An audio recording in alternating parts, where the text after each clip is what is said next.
dată 50-50 pe partea asta și după aceea am venit cu un cruc, gen așa, pe partea asta.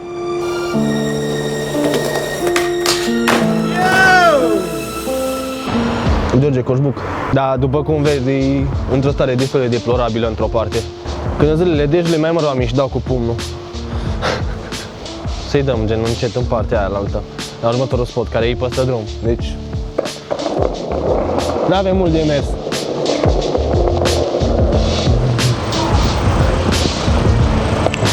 Te calcă cu mopedul.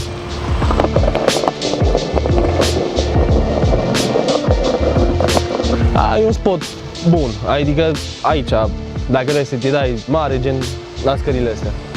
Acum sunt 2 ani, greșea de aici, asta de aici era toată spartă, n-aveai cum. Singura problemă care ar fi, gen, pentru spotul ăsta, e umiditatea care îl ține așa, gen, ai șanse foarte mari să te accidentezi dacă e umed. Am dat boss-line și crook pe treaba asta. Ia câinele cu porumbelul în gură. Ăla negru. S-a rușinat. E un fel de line, pentru că ai 4 scări sus, după care vine astea 6, nu știu. Dacă îi pot să încerc să dau un oli la alea 4 și pe aceea să vin să dau un oli și la astea. Da, hai că încerc asta. Rapid, numai să nu fie alunecos.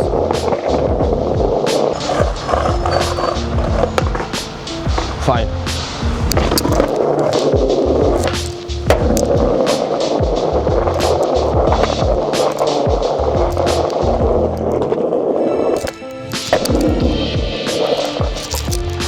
No! Poftim? Nu dă nimeni pe asta mie. Numai norocul. Ăsta se aude, dacă e ceva. Nu pot să-l dau jos, că e de la bunica. Chiar nu pot.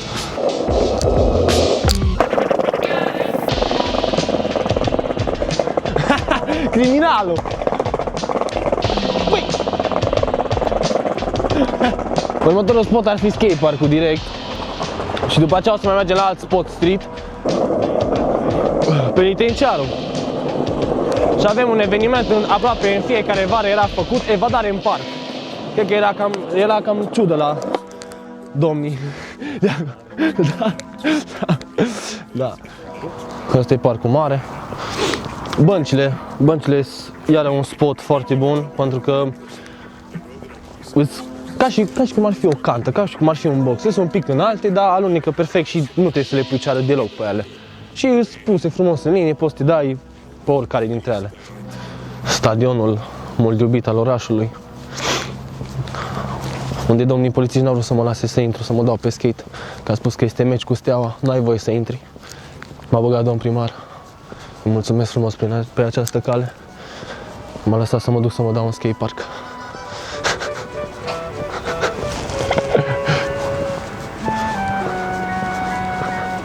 Mi-e plin sufletul de atât tatu. Mai multă lume la fotbal decât la skate. Din păcate. Casă dulce casă. Avem și noi copac cu Adidas. Arată frumos când e iarnă. Când e vară nu prea vezi Adidas și din el. Așa cum au rămas numai câteva perechi, 4 perechi, 5. De obicei aruncă țiganii cu pietri în ei să-i dai jos și să-i porte, dar n-au ce purta că-s rustăți. E un pic sombru, da? Are frumusețea lui. Și ăsta e skatepark-ul. Ia. Nu. Cum să te mai dai în condițiile astea? Cum poți să te mai dai în condițiile astea? Când boxul e crăpat, are gaură în el. Cam asta e. Nimic mai mult.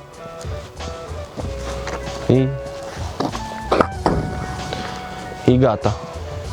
S-au ajuns la capătul lumii. Halfpipe-ul care au avut de suferit din cauza Halloween-ului. Eram încă copil, gen, eram puși, nu eram așa. Și ce s-a întâmplat a fost în seara de Halloween, niște oameni colorați au decis să facă un foc să se încălzească pe rampă. Fiind fibră de sticlă, s-au aprins. Ulterior au ajutat, gen, la prinderea focului și niște paie, gen, luate din vegetația de lângă și niște vodcă și au făcut un foc, s-au simțit bine oamenii. După aia nu ne mai simțim noi bine. Ulterior, acum vreo 2-3 ani, un teribilist s-a urcat cu smartul și a început să facă gen rock to fake-uri și așa, e pe Facebook filmarea. Dragoș Tivadar și Moldovan Sălgiu. Și cam atât, cu asta au avut de suferit, gen, dar să observ, adică e trambulină, nu-i rampă, te ia prin surprindere.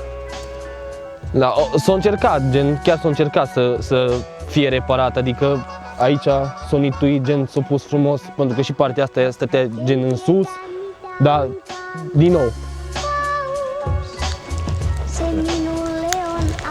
Deci, n-am mai fost de 3 luni, cred că acasă deja s-a stricat majoritatea skatepark-ului, adică, nu știu, ori sunt încercate cu pumnul, ori cu picioare.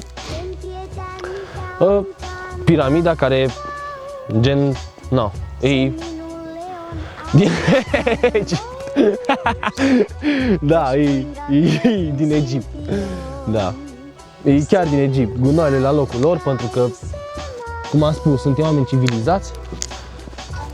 Am avut mai multe coșuri de gunoi, dar s-au furat. N-avem ce face.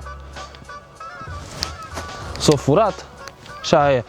Piramida a avut de suferit din cauza faptului că a fost pusă rășină pe ea și ulterior am încercat să-i dăm jos rășina cu o rangă, dar n-am reușit să rupem decât numai partea asta, pentru că asta, gen de aici, nu mai ai cum să o dai jos, că e super grea și bine, s-a pus rășină pe ea, bine, nu a fost neapărat vină că asta, aici în partea asta era o gaură care s-a întâmplat din cauza unui biker nebun care o dat cu pegul și mai este o rampă uitată acolo de timp, la un unghi foarte, foarte dubios, se numește Gam acum, înainte nu se numea nici cum. Și asta, care nu mai are intrarea din față, ca să poți să îi dai pe ea. Dar în schimb, am folosit-o pentru grind pe partea asta, cam atâta. Țeava, care e flatbarul nostru preferat, că e ca într-un carusel, pentru că te mai și lasă din când în când. Dar nu a fost cu intenția aia făcută, a fost așa. Și cam atât. Fanbox-ul și carterul care mai sunt încă neatinse de umanitatea asta. Da. Cam atât. În acest loc minunat. Să vezi că se poate și cu locuri de genul ăsta. Nu trebuie să ai numai încredere în tine și să-i dai tare. Bineînțeles, da, cum am mai zis, trebuie să ai și persoane lângă tine care să te susțină non-stop, care să te motiveze și care să fie cu tine ore întregi la filmat și să nu se plictisească sau să se enerveze pentru că nu-ți iasă gen din prima și care să nu fugă de poliție când vine. Da, cam asta e. Ăsta e skatepark-ul. Sperăm că o să se renoveze, gen, cândva, că deja prinde mușchi. Suntem în junglă. Junglă. N-avem ce face. No. Și acum probabil o să mergem gen pe unde am venit și dacă o să ajungem pe dig ca să vedem o diferență, gen că se poate să amenajeze locurile de genul chiar dacă sunt un pic la periferia orașului, în sensul în care nu multă lume trece prin ele, dar în timpul verii și a primăverii, când oamenii încep să iasă la mișcare mai des și cum s-a renovat partea de sus a digului și poți să mergi pe ea gen liniștit fără să te nămolești tot și așa, și o pus și bănci și o iluminat-o corespunzător, vin oameni și se opresc și se uită la noi. Și e ok, e plăcut. E problemă numai când în zilele de meci. Atunci asta a fost o problemă mereu, pentru că toate gunoile care erau pe tribună se aruncau la noi. Deci nu aveam cum să combatem treaba asta. Acum au pus garduri și e un pic mai amenajat, dar înainte nu erau garduri, deci erau toate la noi. Dar e un oraș frumos. Mie îmi place. Scaune din tribună, pentru că no, la noi se lasă cu box după meciuri. Municipiul european. Nu ne batem joc. Nu poluăm. Nu e chiar așa rău. E ok, e decent, nu-i nici cel mai rău skatepark, adică se poate face treabă în el. Ce mai rău, e adevărat. Se putea și mai rău, da, corect. E ok. Important e că fanbox-ul încă e stabil, gen, e chiar foarte stabil. Aici am învățat cam toate tricurile pe care le știu, dar la scări, gen, sau așa, cam de aici au plecat. Pentru că înainte, când eram mic, îmi luam viteză din partea asta, gen din colțul ăsta în colțul ăla și era ok, că era mai mic, gen nu era așa. Am avut proiectul ăla, îmi place să-i zic, când am sărit peste mașină, am demontat toată rampa, gen, efectiv, toată rampa, bine, înainte nu era tabla asta pusă, era dată jos, că s-a dus la fier vechi. Am lăsat doar partea asta, pentru că din asta mi-am luat având ca să sar, gen, peste mașină. Și ulterior, când încercam să o montăm înapoi, gen, să o facem tot așa, a oprit un echipaj de poliție care ne întreba că ce facem aici și am spus că am avut chestia asta, gen, ca să sărim și nu știu ce.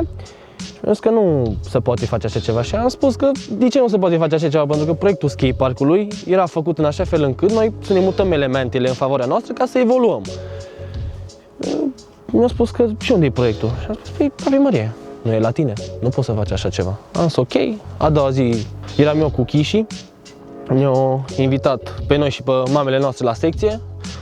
Ulterior, pentru că ne-am bătut joc de ei și așa, că am vorbit în bajocuri și așa și aia a fost.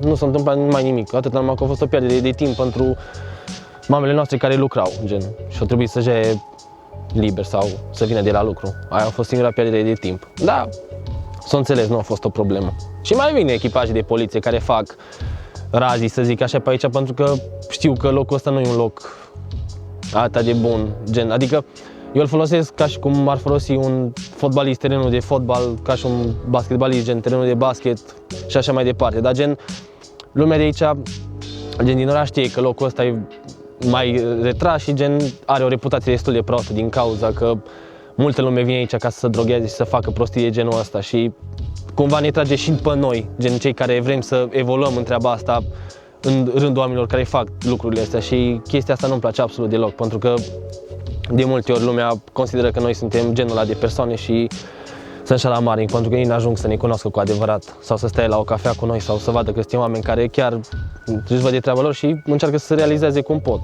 Da? Na, asta e altă poveste care nu are rost acum să o dezbatem.